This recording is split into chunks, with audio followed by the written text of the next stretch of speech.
We're going to kick things off with Flo. If you wouldn't mind, come on down, join the party. And Flo is going to chat to us about continuous development. All right, so everybody, big round of applause for Flo.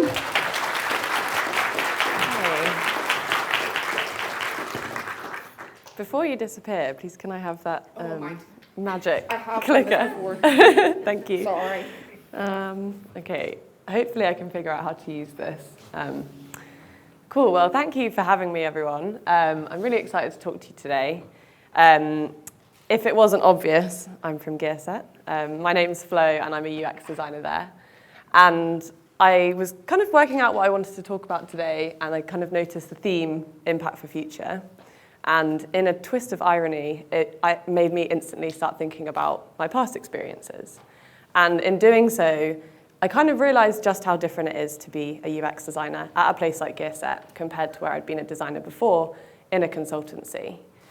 So today I really want to share with you some of the lessons that I've learned from this pretty astronomical shift, to be honest, in terms of culture, and share with you some kind of lessons I've learned about being effective in this environment. But firstly, who am I? I've just said I'm Flo, but really my kind of career path has been incredibly winding. I think that's quite common for UX designers, but for example, I started off doing a few years in finance before deciding to study psychological and behavioral sciences. And then I've worn quite a lot of different hats since then. I was even a river tour guide for a time, which is pretty random. But I've ended up basically becoming a designer. So my first designer role at my last company, I was a behavioral designer. And the details of the role aren't particularly important. More what I want to talk about today is the kind of environment I was designing in, which was in a consultancy that was almost exclusively made up of behavioral scientists. And so we would have a variety of clients across different sectors, but essentially they'd all come to us with their behavioral challenges. And these might be things like too many people are calling our helpline, or not enough people are using our, FAQs on a website. And as consultants, we would take that away and figure out what to do with that behavioral challenge. Fast forward to now, UX designer at Gearset. And for those of you who aren't familiar with us, we are a SaaS product, so software as a service. And we're the leading DevOps solution for people who are developing on Salesforce. Please come chat to us at the stand if you want to hear more. As we've already said, we've got loads of great stash as well, so just come for that anyway. But yeah, so now my job is really about designing a platform with lots of people across the business to essentially solve our customers' problems. So today, I want to talk to you about these kind of main shifts in culture that I've experienced and the lessons learned. The first major shift was moving from an environment where you're working on discrete projects. So these are things with, this is a kind of single brief, but it's quite broad in scope. And you have a single point of delivery. So you take away a project, you work on it for, say, 6 weeks, and then you deliver a ready-made whole solution to your client. Whereas now, I'm working in an environment where you're delivering smaller slices of value at a time, but at much shorter intervals. So rather than solving a whole customer problem at once, you're thinking about how you can solve it in pieces, because you want to get value to customers really soon. So even if you don't solve the whole problem, you're getting something out to them as early as you can. It helps to imagine that you're making someone a cake. When I'm thinking about these two differences in my mind, this is kind of how I picture it. Which is in a consultancy, you have someone, so say a client, come to you and say, we want a 3-tiered chocolate cake. And you basically go away and do all of the things to figure out what you're going to kind of do with that cake. And you don't obviously have all of the specifics because it's kind of your job to figure it out as well. And you end up delivering this full ready-made product. And it takes quite a while, say, like I said, 6 weeks or even longer sometimes. But the customer, your client, has something that they can use like there and then. Whereas now in Gearset, in this environment of continuous software development, it's about delivering these small slices at a time. So you want to solve your customers' problems, but you're trying to build things as quickly as you can. And so you deliver perhaps a more simplistic version of what you eventually will be able to produce. But you kind of iterate each time. What does this look like actually in software development? Because I'm talking about cake, but in a tech company, what does this look like? And for Gearset, this looks like an awful lot going on all the time. So in a month's period, there were 752 pull requests merged and delivered into our platform. And to kind of show you how much this platform is changing all the time, we tend to ship at least twice a day, multiple times a day. And for a UX designer, this means that you are working on this product that is changing so much. So as a UX designer in this environment, it can be really hard to know where to prioritize your input. Because in a consultancy, you can quite easily work backwards from your kind of end goal and figure out essentially what you're going to be doing on a day-to-day basis. Whereas here, there is so much change all the time that you're kind of being pulled in quite a lot of different directions. And prioritization is important anywhere. I think we could all agree on that. But in this environment, it's especially so, because you could get quite distracted, but actually there's something more important going on here that you need to focus on. So what have I learned about prioritizing UX input in this constant stream of requests with so much going on? The first one is really obvious, and it's track everything. You can do this however you like, but the whole point is that how are you going to know what you have to prioritize unless you know all of the things that you have to do? And so I'm not talking busy work, but just basically have a really good picture of all the things you need to do. Once you have that, you can actually then go away and think about how to prioritize these things. And this is a really useful rule of thumb that I've picked up from my manager about taking all of these tasks and essentially categorizing them. And that helps you kind of decide, okay, what am I going to do first? And I'm talking about this from a UX designer's perspective, but hopefully this will be relevant to more roles as well. The idea with now, next, then UX is that you first prioritize, on the whole, the tasks that are happening now. So, maybe there's an urgent customer issue that's come in, there's something really confusing them on the platform, and you think, okay, this is going to confuse a lot of people. That's quite an urgent request from something that already exists. So that's one of the tasks that you want to think about now. Now tasks could also be, maybe you're working with a developer on actually getting a feature released, and they need help being unblocked on something that maybe you both hadn't considered, or you're reviewing some work literally just before it's about to be merged. And these are important tasks to prioritize as well, because you don't want to hold up value from getting out to your customers. Next tasks tend to be where I spend kind of the majority of my time, because these are almost like the bulk of your work as a UX designer, which is to help a platform sort of grow and evolve.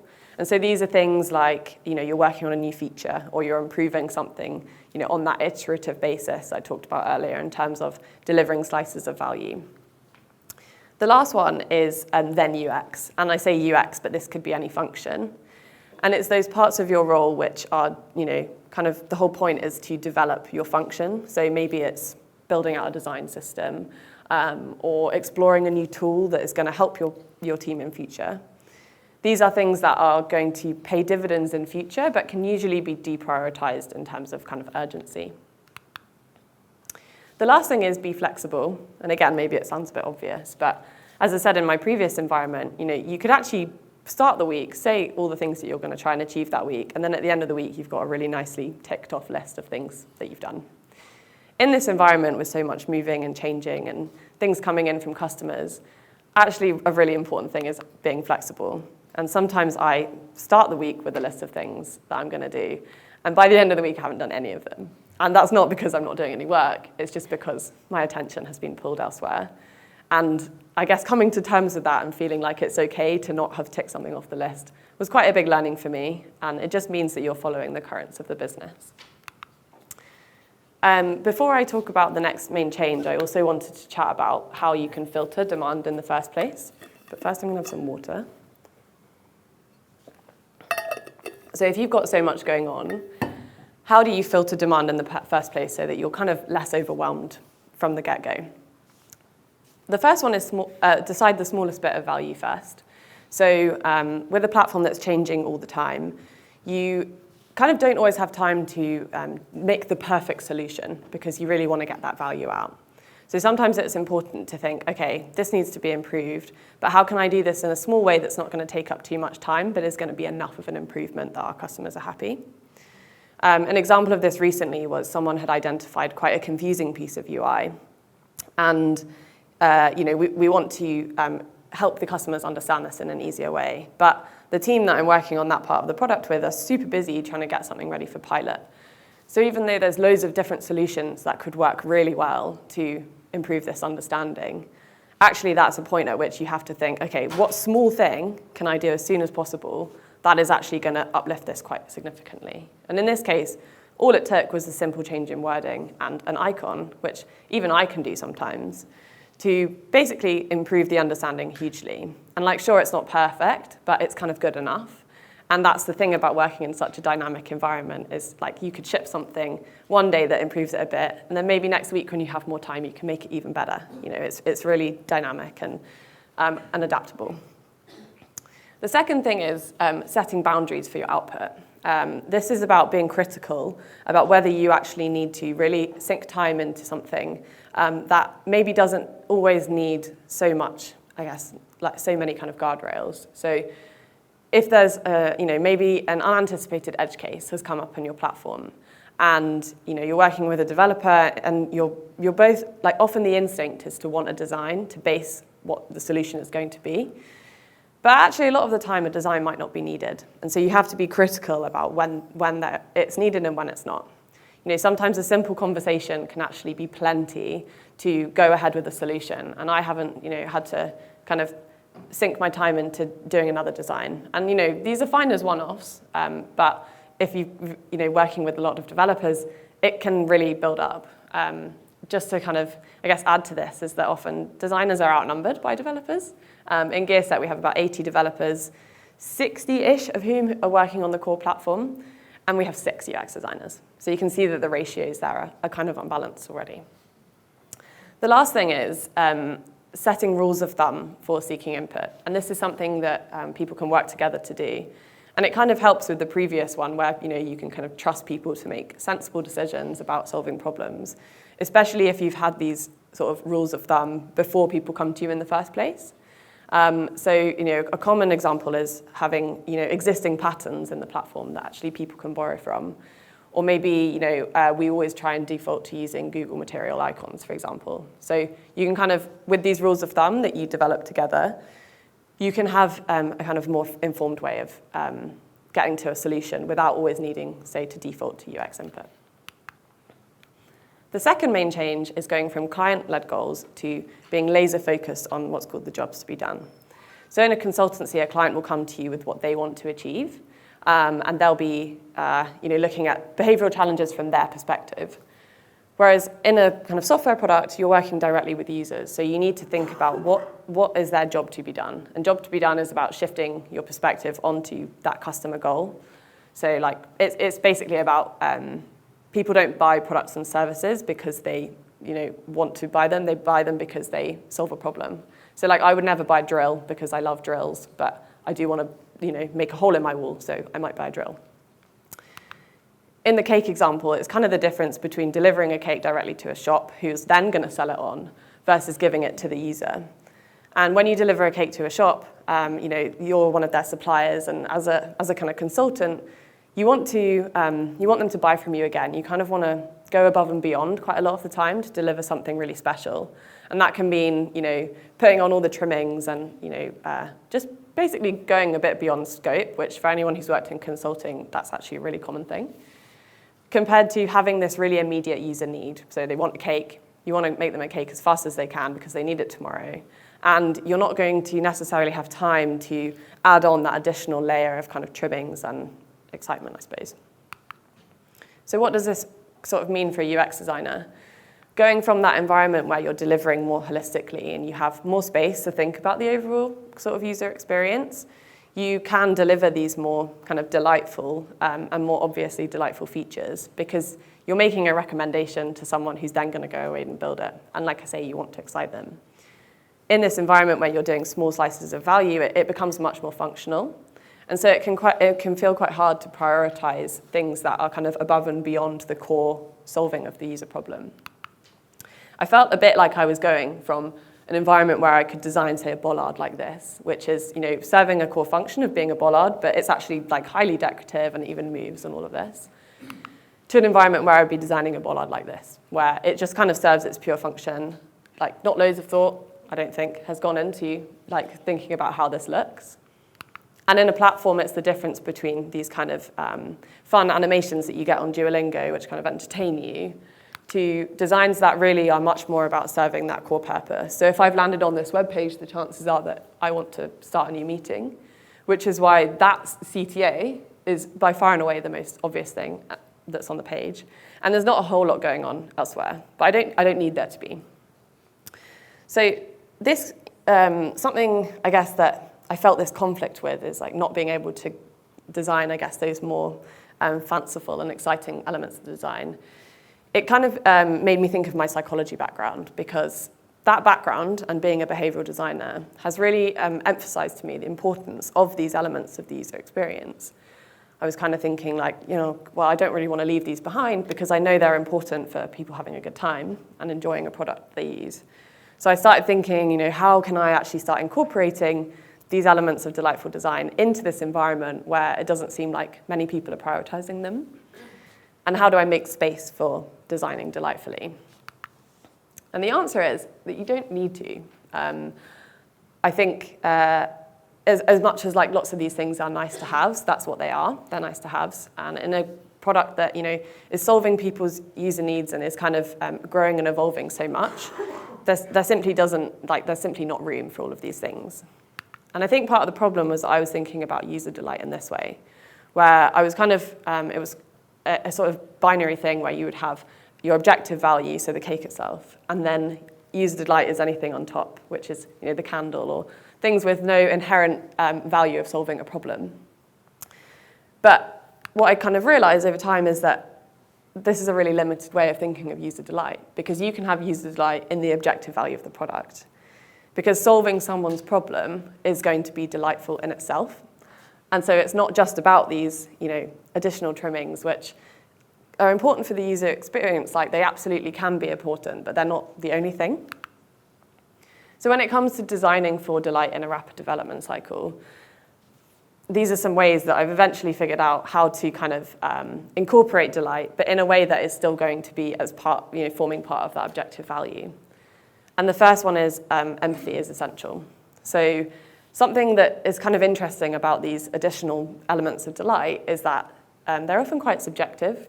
So imagine you're in a massive hurry, or you're in a really bad mood, and you're trying to log on to a platform, and you've got this kind of jumping about sort of loading animation, or maybe it's like making jokes at you on screen. This is designed to entertain you and kind of lessen the impact of that loading time. But if you're in a bad mood, or you're just really in a hurry, the chances are it's going to probably annoy you. And so it's not thinking necessarily about the journey that the user is on. And Therese Fessenden expresses this really well, where often delight is perceived as this kind of opportunity to excite or entertain users. But actually, a lot more of the time, it's about meeting that user wherever they are in their emotional journey. And you can do this within the objective value of the product. The second thing is think small. I went from this environment where you kind of want to be quite out there and, I guess, expressive about these moments of delight, but actually delight can come in incredibly small packages and therefore, cheap and easy to implement, and kind of forms part of the objective value of the product. So this is a really nice example. I hope it's big enough to see, but this is an example of a very minor copy change that can actually, it's kind of being delightfully helpful in itself. We have quite a new feature called sort of projects in one of the parts of our product. And for many people who will stumble across it, it will be an unfamiliar feature to them. And so what you kind of need in this situation is a really non-invasive way to build the user's confidence about what different actions they're going to do. And you can do this literally with a very short sentence. And it's one of those things that really transforms the user experience in such a simple way, because human beings really dislike ambiguity and uncertainty. So anything we can do to kind of clarify that for them in a way that's not going to necessarily be super exciting, but actually is just incredibly helpful and timely, is thinking small, but it's it's very delightful in itself. The last thing is exceed expectations, and maybe this sounds a bit contradictory based on what I've said about all these kind of trimmings, but you can exceed expectations in actually really small ways, because if you're solving a user problem for someone, the chances are is that they couldn't solve it themselves. So even by virtue of solving that problem, you have, I guess, exceeded their expectations. And solving a problem for someone is, kind of delightful in itself.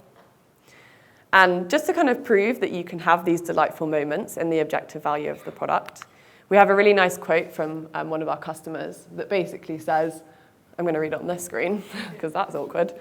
If we can focus on building and shipping features and helping our teams, that's why we exist, that's our goal. Anything that works against this goal causes frustration and pain, and anything that works with us just causes delight and happiness.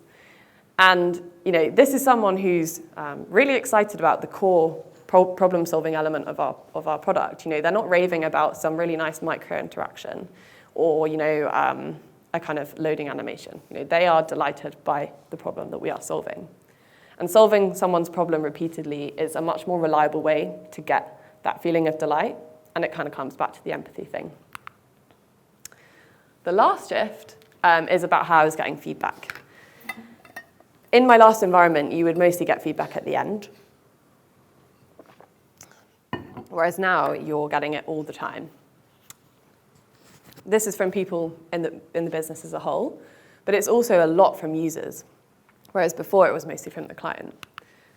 It's kind of the difference between delivering that cake as a whole and then getting a whole list of feedback from the people you've delivered it to, but not necessarily the user. You're usually kind of once removed. Whereas now, we get feedback from all angles of the business, but also from the users themselves, every kind of time we iterate. And we're really lucky at Gearset that we have this super engaged user base. I was talking to someone the other day, and who's basically been there since the beginning, and he said that we've never actually paid anyone to do user research for us because our customers are so excited about the problems that we're solving for them. They want us to kind of succeed and help them even more. So they're always open to talking to us. But I must say that getting feedback in the first way, while I was getting it all at the end, was a really nice way to work because you're not being pulled in lots of directions. You have a lot of freedom and space to basically explore ideas that are never going to see the light of day. And then you get this feedback at the end. Whereas now, it can feel like you're being pulled in a lot of directions. And what does this mean for a UX designer? It can sometimes feel like you're not getting it quite right. My experience of getting feedback was essentially the less the better. Because when you deliver a product as a whole, or a sort of batch of recommendations to a client, the less feedback you get from it kind of implies that the happier they are with what you've delivered, and the more it kind of resonates with them. Whereas now, you're working so collaboratively and on something that is changing all the time, and you're actively seeking out feedback. So you're literally getting opinions constantly. And that's why something like this at my previous role, and sort of before I started embracing getting feedback all the time, I actually found pretty terrifying because I would have this design file and I would see all these comments on it, and I was thinking, oh my gosh, this is basically being picked apart. And I kind of saw feedback in this quite confrontational way. But I can honestly tell you that I've come to embrace feedback because really it is one of the true ways that you're going to be able to improve, not just yourself, but the product. And so I want to share with you some of the ways that I've managed to embrace this culture because I think it's sort of a sink or swim situation. Like you do have to be very receptive to feedback, so it makes sense to embrace it. The first thing that really helped me is shifting the perspective of ownership. At Gearset, we have this kind of bias towards trust and accountability. And it can feel like you're very responsible for what you do, which is a great thing. But it can also feel like any feedback you get is then very personal. Sorry, I just tapped my mic. So if you start to shift the perspective of ownership from something that's your work to something that you've worked on because you're trying to improve it, shifting that perspective from being very personal to being very collaborative actually makes it a lot easier to take that feedback because it doesn't feel like it's being, attacking your work. You're not an isolated person making decisions all on your own. You're working with a whole range of people to deliver something that is as good as can be. The second thing was probably the most transformational in terms of me kind of embracing this process of getting feedback. And this is about taking control of it. There are loads of benefits of this, but these are kind of the key ones for me. The first thing is you can anticipate it. Part of the hard part about getting feedback is feeling like anything could kind of pop up that's going to pick apart your designs. And so you're not really sure whether you're kind of ready for it or anything like that. But if you can anticipate it, it kind of takes the sting out of it a bit. A psychology study actually found that when people knew there was just a small chance of getting an electric shock, it was a significantly more stressful experience than if you knew for sure that you were going to get an electric shock. So both potentially painful things that are going to happen, but when you know it's coming, it really just takes the sting out of it a bit. The second thing is you can be specific. So, at this point, you can think about what is the thing that I want feedback on right now. By kind of being specific about what you're asking for help with, it means that you don't hold on to work for so long. And I think we'll probably all know that the longer you hold on to things, the harder it is to be receptive to other people's opinions. Got it, 5 minutes, okay. So the harder it is to kind of be receptive to those. And so you can go and say, look, I've really thought about the flow, the logic flow of this, but I haven't thought about the design details. I want feedback on the flow. I don't want feedback on the design details. And it kind of leaves you not only getting the feedback that you need at the right time, but it doesn't leave you open to, sort of someone potentially picking apart something that you haven't really thought about yet. And so you don't really want them to think that this is the final product, I've done the best I could. You do it as you go along. The last thing is you can decide who you get feedback from. And this is great because different people are going to be different amounts of useful at different times. The last thing is try and enjoy the process. I know it sounds easier said than done, but once you shift your mindset from feedback being an attack to actually something that is an opportunity to grow, it can be much better. And this is a great example of where someone had given me feedback on something, as in they'd complimented something that I'd changed, but then also suggested something to make it better. And I think a former version of myself would have thought, oh gosh, why didn't I think of this? I must look kind of stupid. Whereas now it much more feels like, okay, actually we're working towards this common goal of improving the product. And now I'm much more receptive to this, and it benefits me as well as everyone else. So what have I learned? Firstly, how to prioritize with so much going on. Also, to delight users with objective value, not just those kind of more subjective and obvious forms of delight. And lastly, how to embrace feedback rather than dread it. Please come and chat to us. We've got a booth. It would be lovely to see as many of you as possible. And I've hopefully left a few minutes for questions as well. So, yeah, thanks.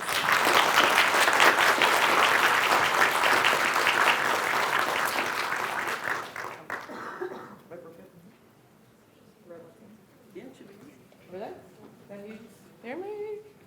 I can.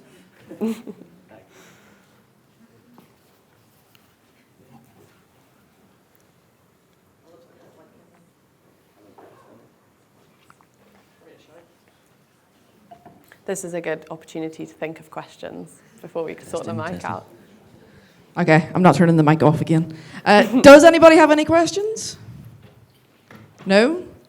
Oh, yes, yeah, okay. No, listen, I need the steps. Otherwise, I'm just at the front of the room all day. So would you mind just passing the mic down? Hello, Flo. Thank you for your presentation. Probably my question is too simple, but I still like to hear the answer. In what way do you get the feedback from your client? I mean, is it something like the forums or video call or another way? Thank you. Yeah, no, that's a great, very practical question. We have different angles where we get it from. So we use user voice, and so people kind of make sometimes feature suggestions on there. We also have a very active pop-up from Intercom on our site. So while people are in platform, they could literally message us at any time. And we have sort of real humans on the end of that. So usually they'll then sort of feed that information through to sort of us internally. In terms of sort of getting feedback from them, like incredibly directly, we will have user calls with them a lot. And these will be in the early stages of discovery, where sometimes we're showing them like the most basic wireframes, or even just talking to them about things that are missing for them to kind of guide our thinking about where the product could go, all the way through to evaluative research at the end. So, or not even at the end, because it's never really the end, but once you release something on pilot, we're kind of often guiding people through this experience or just asking them basically for feedback. So lots of different ways, but I think at Gearset it's particularly direct, where we're literally just sort of, what do you think? Let's have a chat, a call. Of course. Thank you. Any others? Hi. Thanks, Flo. So I want to ask a question kind of from a software engineering perspective. Have you found, like one of the main parts of being a software engineer is abstracting levels of detail, right, between people who are, different stages of technical skill? Mm-hmm. Have you found much difference in how developers abstract at like a consultancy style organization versus somewhere where it's CI/CD? Yeah, I must say, usually when I was sort of compared to now, I'm literally talking to developers all day, every day. Before in a consultancy, often like they weren't even really involved. So we would only talk to them later, kind of post-delivery, when they were trying to implement stuff. And I mean, to be perfectly honest, it was quite a difficult relationship because I think what's great about the new environment that we have is that everyone's there along for the journey. And what made it difficult in a consultancy was that they kind of only see the finished product. And so they weren't brought along that journey with you. And so I'd say to kind of help that sort of abstracting levels of detail, it's important to just have people on the journey with you as much as possible. And on reflection, if I'd gone back and done consultancy again, I would always want to make sure there was a developer that was kind of there throughout the process, because that'd make it kind of a disconnect at the point of delivery. So yeah, just get as many people involved as you can all the time. I hope that answers your question. Any others? If it's someone else right beside me, that would be great. No? Cool. Thank you, Flo. Thank you.